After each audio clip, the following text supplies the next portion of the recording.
ਮੰਗਦੀ ਮੈਨੂੰ ਕਹਿੰਦੀ ਏ ਚਲਾਵੇ slowly ਉਹ ਪਹਿਲੇ ਗੇਰ ਤੇ ਉਹ ਜਦੋਂ ਮੋੜਦੀ ਉਹ ਮੈਨੂੰ ਲੱਗਨੀ ਏ the one and only ਵਿਚਾਰੇ ਮੁੰਡਿਆਂ ਦੇ ਦਿਲਾਂ ਦੀ ਤੂੰ ਕਾਤਿਲ ਵਖਾ ਦੇ ਮੈਨੂੰ ਕਿਵੇਂ ਜਾਵੇਂਗੀ ਤੂੰ ਫਾਸਟ ਰੱਬ ਦੇ ਤੋਂ ਗੈਸ ਨਹੀਂ ਮਿਲੇ a bit harder yo I'm a rider provider bring the heat yeah I'ma bring the fire and my name keeps going worldwide so my job is to satisfy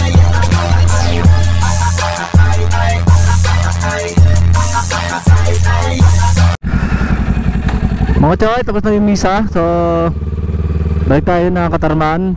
Thank you po St. Clair. Ikot muna tayo dito kay St. Clair. Gabayan mo po sana yung biyahe namin pa uwi St. Clair. Dito kami nagsimba mga choy sa sa St. Clair dito sa Mondragon.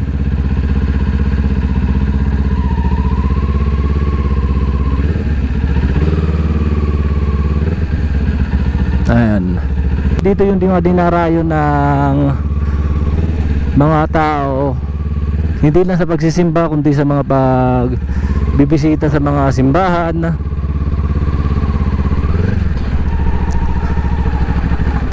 Palabas na tayo ng St. Clair mga choy. Pabalik na tayo ng Katarman.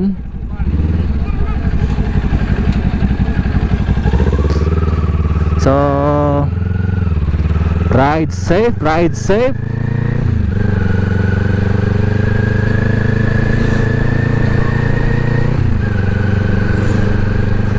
Ando doon na sila Papa yung tricycle na yon.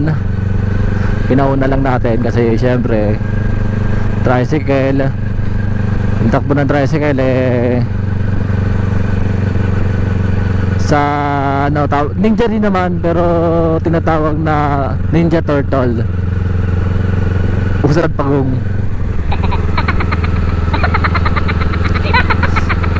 Yan.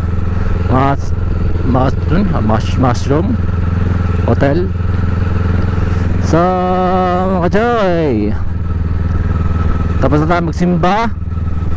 Pauwi na tayo pero bago tayo umuwi ng bye-bye sa bahay dadaan muna tayo dito sa Katarman. Mukhang sakay sa ata muna kami or sa Jollibee.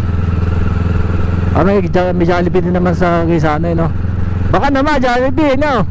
Nabanggit ko Jollibee. Jollibee baka naman. So mga chay,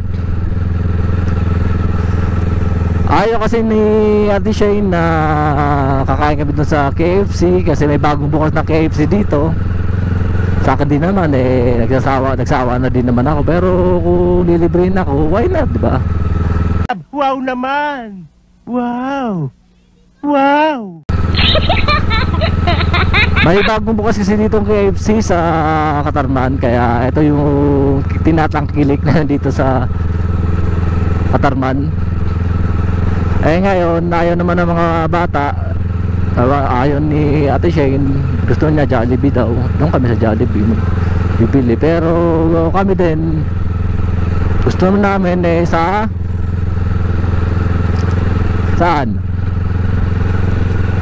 Mang Inasal. Nice. Parang kahit nakakamay tayo doon no?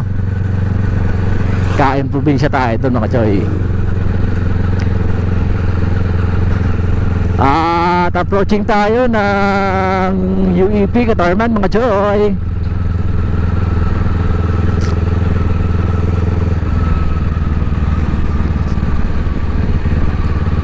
Ayan mga choy, welcome University of Eastern Philippines. At dito tayo sa ito ata yung White Beach Di pa ako nakakapasok dyan mga choy. Ito ata yun. Ito ba yun? Basta dito na yun. Barinig kita sa mukha At sa mga kasabayan natin ngayon hindi ako magsasawa kaka-remind sa inyo ng ride safe kasi hindi tayo nag-helmet. Iilan lang yung nakikita ko naka-helmet eh. Tulad nga na sinabi ko, alam nyo naman dito sa probinsya hindi gaano kahigpit. Nag-helmet lang pagka nanguhuli lang sa checkpoint or sa LTO kung may naka-posting. Yung tipo na wala, bahala na, kanya-kanya na yun. Magbibilang tayo ng hindi naka-helmet ngayon mga choy. Magbibilang tayo ng mga naka-helmet ngayon mga choy. Simula dito hanggang dun sa dulo. Kung ilan yung makikita natin sa karami-rami nating makakasalubong, ano?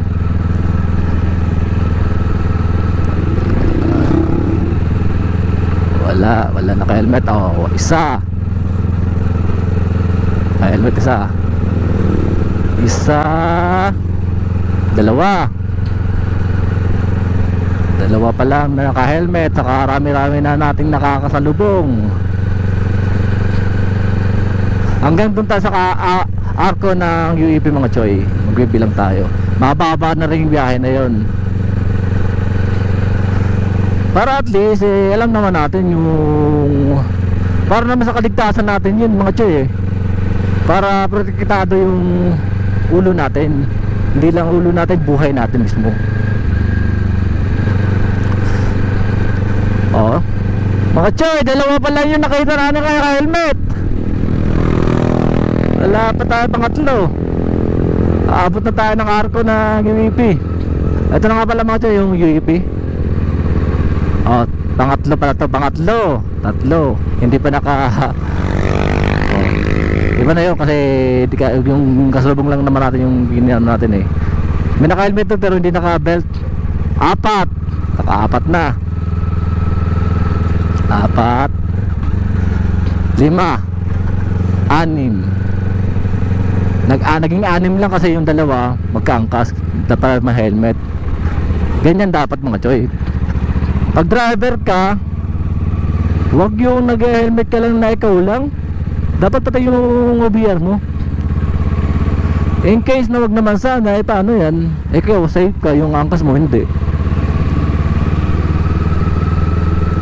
Kaya hindi talaga ako bumibiyahe ng walang helmet yung angkas ko kasi ayaw kong isipin ng iba yung iniisip ko. Na napaka-selfish ko naman kung ako lang yung may helmet, di ba mga choy?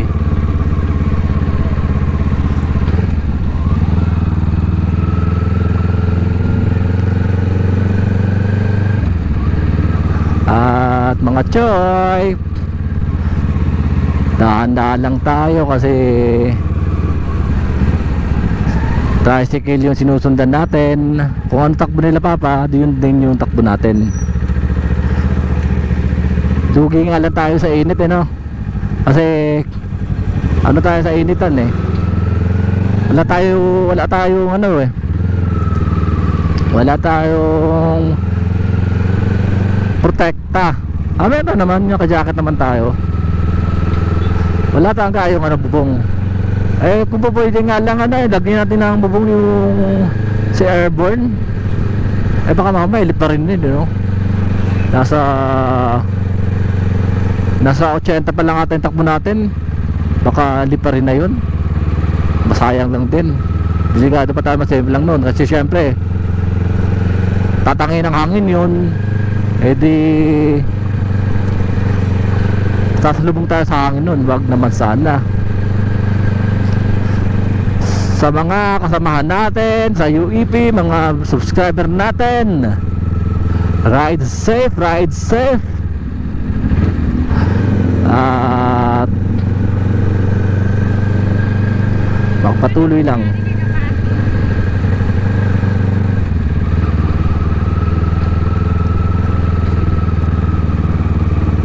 Andito tayo sa gym ng UEP. May magandang simbahan dito mga choy. Yung dito mamaya makikita nyo mga choy. Magandang simbahan to dito eh.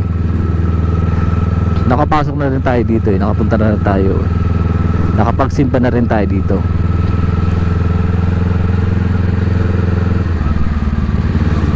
Ayan o. Ay hindi. Simbahan din naman yun, pero ito yung sa Katoliko. Ayan. Ayan, ang ganda oh.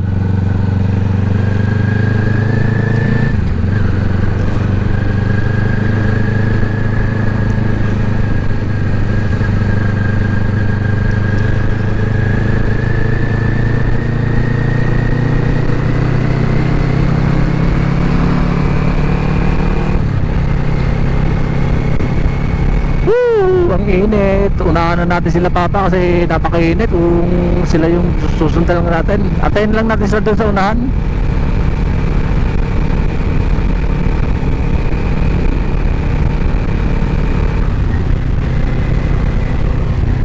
Comment below lang mga choy sa mga magpapashoutout at sa mga taga rito sa nadadaanan natin. At syempre sa mga nakikita sa video, sa camera natin.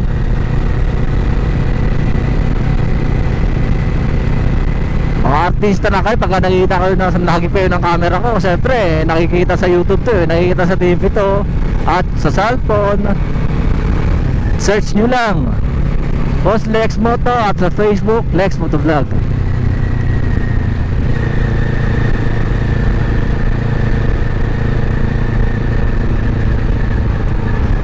So mga chay, nasa loob tayo ng Katarman. Ewan ko lang kung saan pupunta.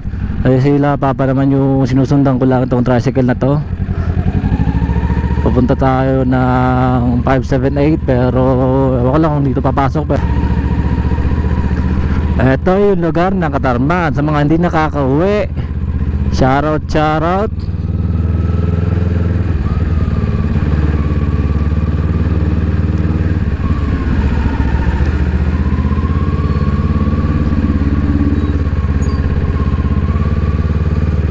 Diretso pa. Kala ko dadaan ng 578.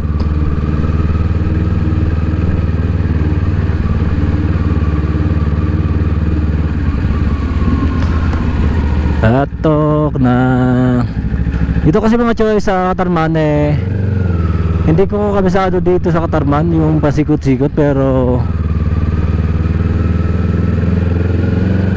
nakikisabay na lang din ako sa mga agos ng mga sasakyan, kasi kung saan yung mga sasakyan papatungo, edi doon ka lang din kasi puro one way dito mga choy. Pero yung tipo na may hahanapin kang lugar o kaya establishment, ay wag muna ako asahan mga choy, kasi hindi ko masyadong gamay dito sa Katarman. May mga pamilya lang sa akin na pupunta, pero hindi ko alam kung yung pupunta namin tama ba yung daan.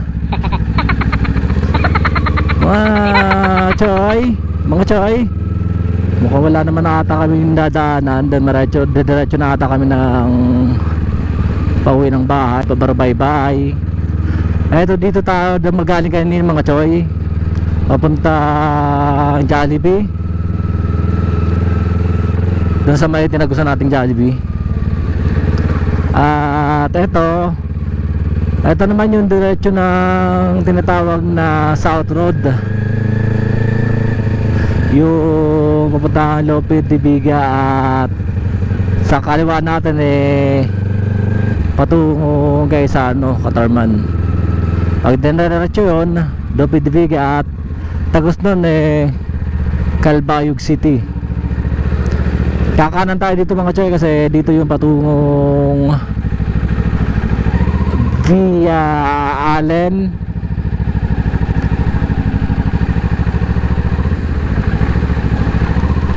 Ayan, labas na tayo ng Katarman mga choy. Sentro ng Katarman. Nasa Katarman pa naman tayo, pero nasa labas na tayo ng sentro.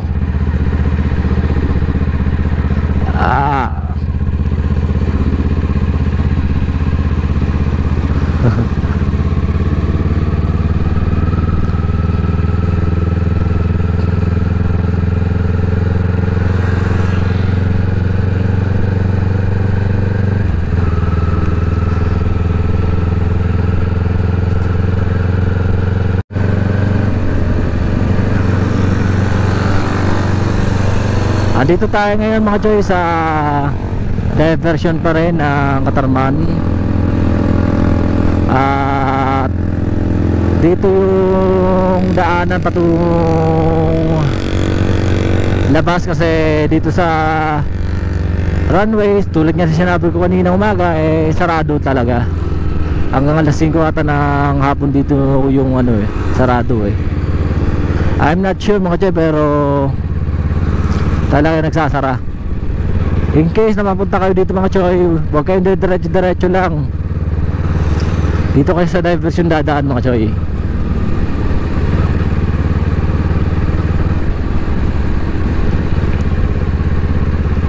Chill ride lang tayo mga choy, kahit na mainit, kasi chill ride lang din sila papa.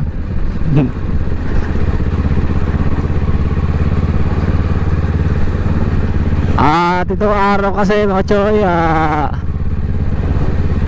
special din sa amin to, kasi syempre pang 11 months ni Amara, kumbaga birth month, tama ba? Birth month na November Gulo-gulo!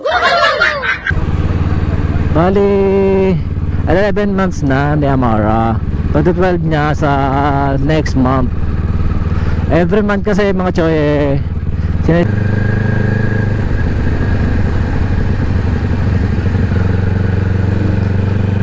mga choy, ride safe, chill ride lang tayo.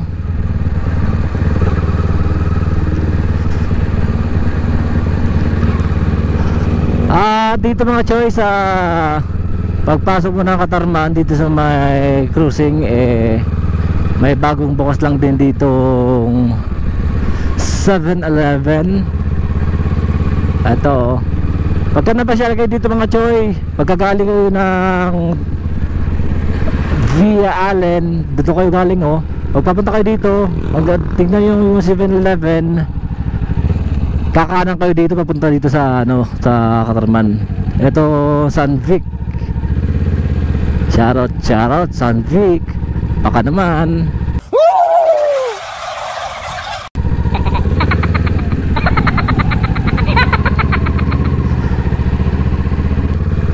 Mga choy, ang lamig-lamig.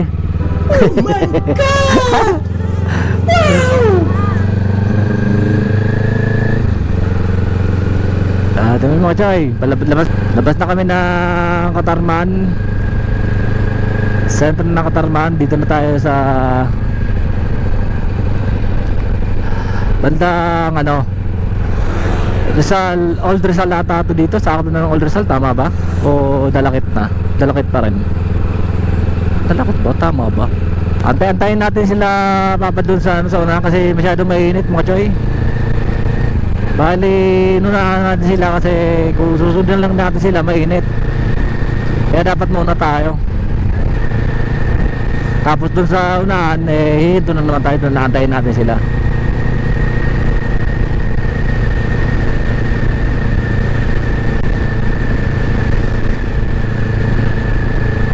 Shoutout sa mga nakasalubong natin at mga nakakakita sa atin, nakakarinig ng bike natin.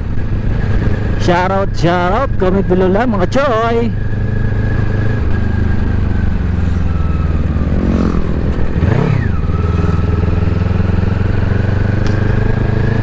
Doon tayo sa unahan kasi masyado pang malapit mga sobrang init mga choy, pero mas okay sa akin tong init na to kaysa sa maulan kasi pagka maulan hindi tayo makakapag-rides. Okay lang yung init kasi nakaka-adjust tayo Dito natin sila antayin. Okay,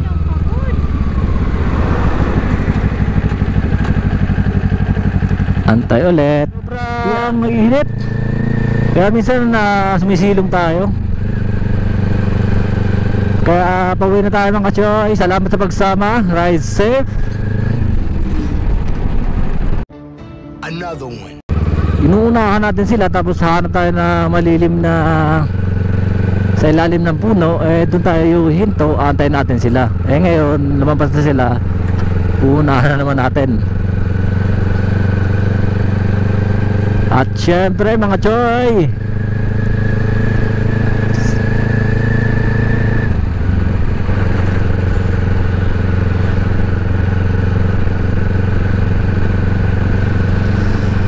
salamat sa pagsama. Nakarating na tayo ng Katarman pa ulit pa to. Katarman pa to. Next bayan ng Katarman ay Bubon, next San Jose, next Rosario, next Lapisares, at next Allen. Pero doon diretso pa tayo po, Victoria at San Isidro. Pagtatawid na tayo doon, Calbayog na ulit yun mga choy. So salamat sa pagsama mga choy. Ride safe, ride safe.